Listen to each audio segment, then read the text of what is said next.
Robert Bigelow, a successful real estate magnate and founder of Bigelow Aerospace, has long been a significant figure in the realm of mysterious aircraft research. His deep-seated interest in unidentified objects and the possibility of advanced life has led to significant contributions in the field, meriting a closer look at his efforts and their impacts. Born in 1945, Bigelow's interest in mysterious aircrafts was reportedly sparked by his grandparents' personal encounter with a strange object near Las Vegas. This early familial experience ignited a lifelong interest that would persist alongside his entrepreneurial pursuits. As his wealth grew from his real estate ventures, so too did his ability to fund his curiosity. In 1995, Bigelow established the National Institute for Discovery Science, a research organization focused on studying various science and paranormal topics, including mysterious aircrafts. The National Institute for Discovery Science became known for its investigations into cattle expirations and Black Triangle sightings, along with its study of the enigmatic Skinwalker Ranch in Utah. The latter property, purported to be a hotbed of paranormal activity, was purchased by Bigelow himself, highlighting his personal commitment to investigating these phenomena. Bigelow's influence extended beyond the National Institute for Discovery Science. In 2007, his funding and connections with US Senator Harry Reid led to the creation of the Advanced Aerospace Threat Identification Program.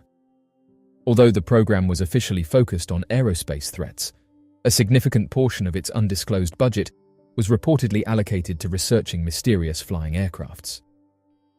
One of Bigelow's most significant contributions to this research is his approach to legitimizing the field.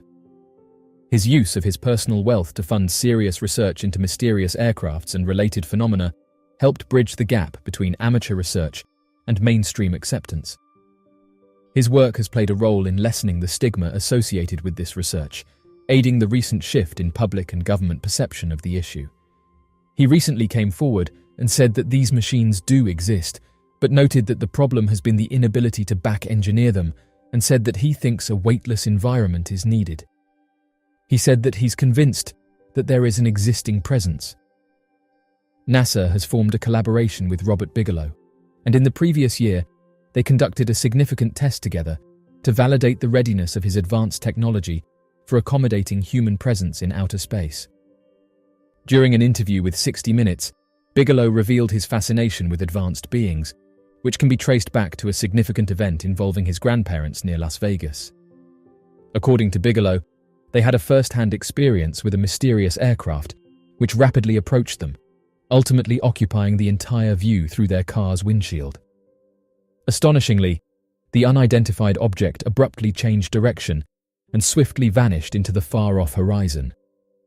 Even though the creator of Bigelow Aerospace is confident that humans will venture away from Earth, they are also of the belief that advanced beings are heading towards us. In a recent interview, he mentioned the existence of a presence. This statement, originating from a prominent figure in the lucrative space industry, caused some surprise. However, this reaction should not be unexpected. Survey results over the past few decades have consistently shown that approximately 1/3 of the population shares Bigelow's belief. These individuals firmly believe that advanced beings from other star systems are actively observing our planet, sometimes making their presence known through incidents such as crash landings in the New Mexico desert or displaying unnervingly close encounters with our missile silos. Approximately 10,000 sightings are documented annually in the United States, and although the majority of these can be explained as things like planes, helicopters, and natural phenomena, there are some that have remained a mystery. Unidentified objects have intrigued humanity for centuries. Despite advancements in science and technology, many sightings have remained unexplained, adding to the air of mystery and intrigue that surrounds this phenomenon. These unsolved cases exemplify the challenges in this type of research. The phenomenon's unpredictable and transient nature often leaves investigators with little evidence beyond eyewitness testimony and occasional radar or video footage. The stigmatization of sightings also complicates matters, as potential witnesses may hesitate to come forward. In recent years, the scientific community and the US government have shown renewed interest in these mysterious aircrafts, and this caused the US Department of Defense to establish the UAP Task Force in 2020. While often associated with the exploration of space and scientific discovery, the National Aeronautics and Space Administration has not been traditionally involved in the investigation of unidentified objects. However, in light of recent shifts in societal and governmental attitudes towards the phenomenon, NASA has indicated a growing interest in these investigations. NASA's primary focus lies in space exploration, scientific discovery, and technological innovation. Its missions have historically revolved around understanding the cosmos, our planet, and the potential for life beyond Earth. As a science-driven agency, NASA has typically remained distant from the discourse, which often falls under the purview of the Department of Defense due to national security implications. However, in 2021, following the US government's acknowledgement of several military encounters with UAPs and the release of a report by the Office of the Director of National Intelligence, NASA showed a renewed interest in the topic.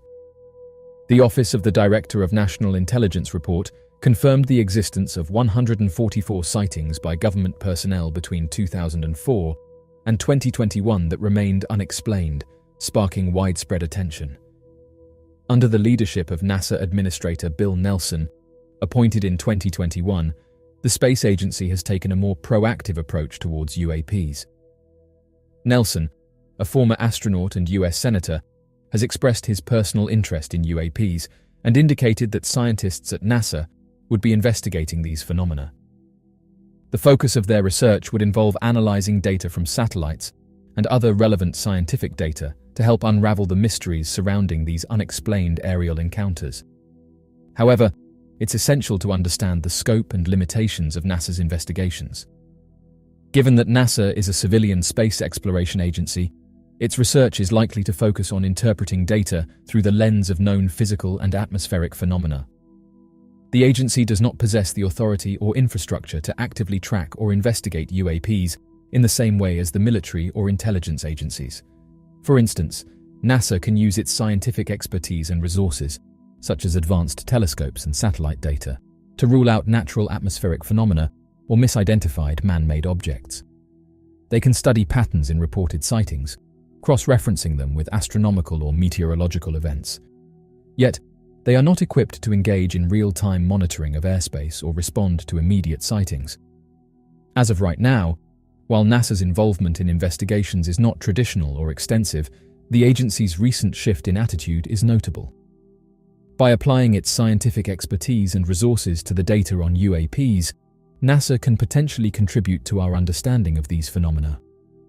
This shift not only reflects the changing societal and governmental attitudes towards mysterious aircrafts, but also underscores the interdisciplinary and collaborative approach required in this investigation.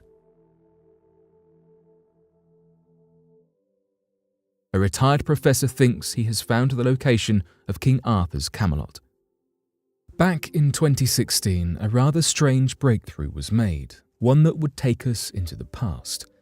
A retired professor, Peter Field, is an Arthurian literature expert who used to teach at Bangor University in Wales.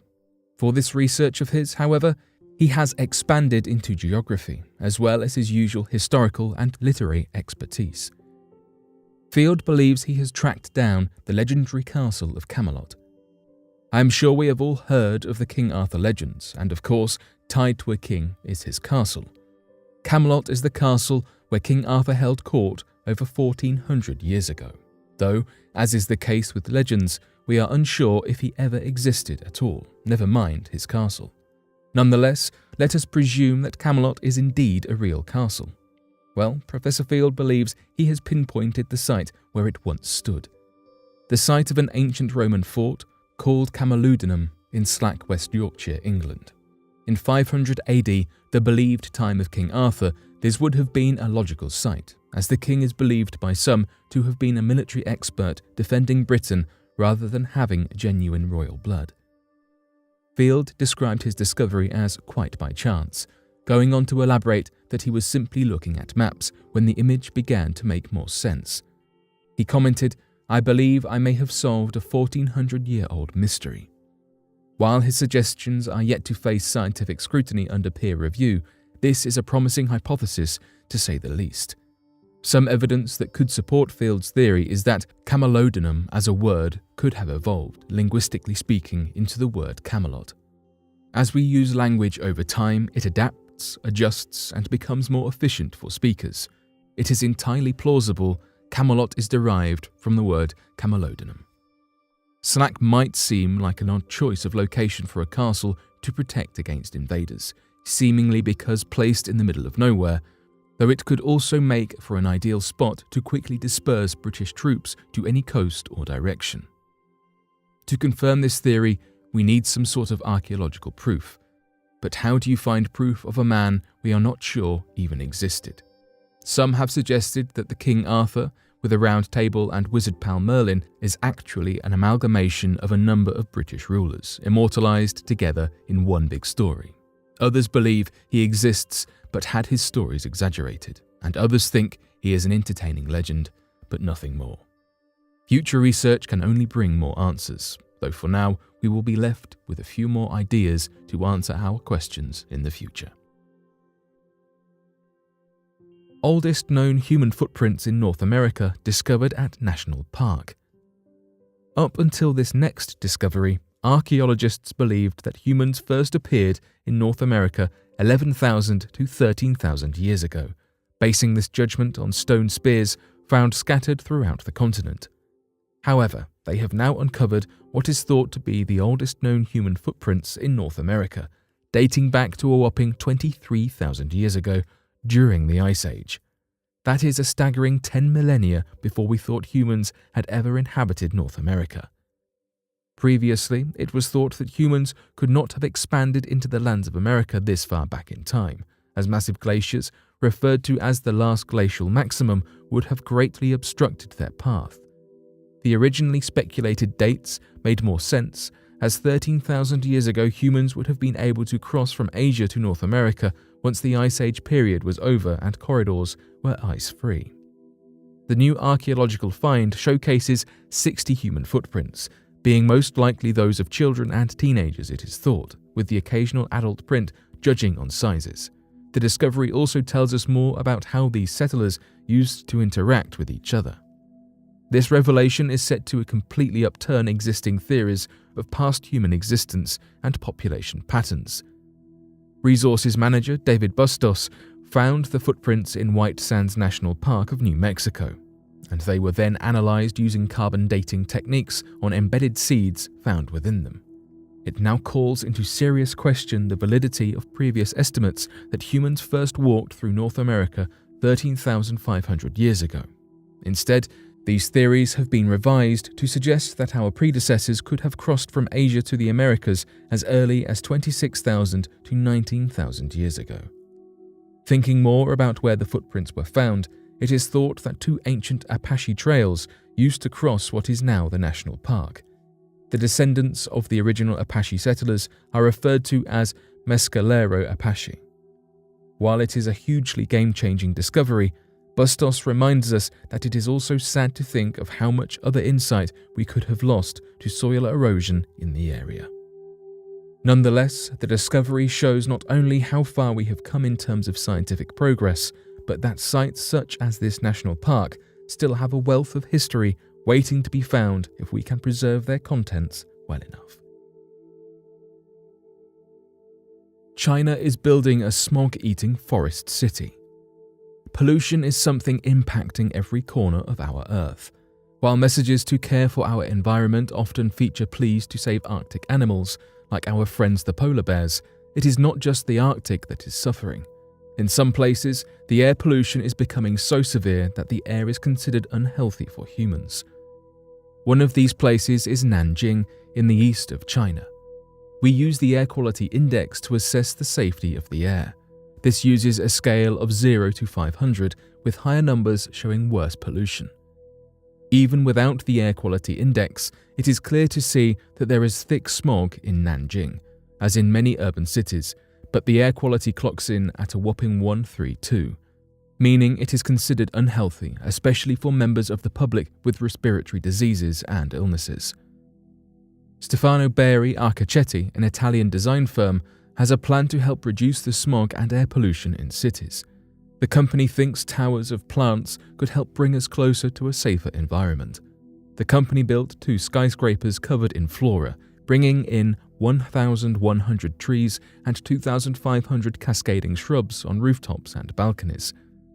Named the Nanjing Green Towers, they now stand tall, helping the city since their construction, beginning in 2017. Stefano Berri Archicetti built a similar 2-tower complex in Milan, with others popping up across the world, such as in Switzerland. These towers are just the start.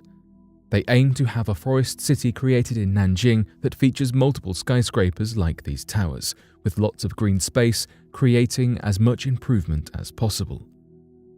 These vertical forests are a brilliant idea. They are space-conscious, yet help our environment, collecting 25 tons of carbon dioxide each year and producing 60 kilograms of oxygen each day, per tower. However, 4.7 metric tons of carbon dioxide are produced by the average vehicle annually, meaning the towers only cancel out 5 cars each.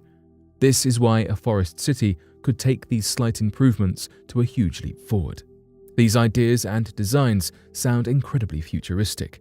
They are becoming incredibly necessary. The climate crisis is happening now, and change needs to happen. Plants and forests can help, but each of our actions count too.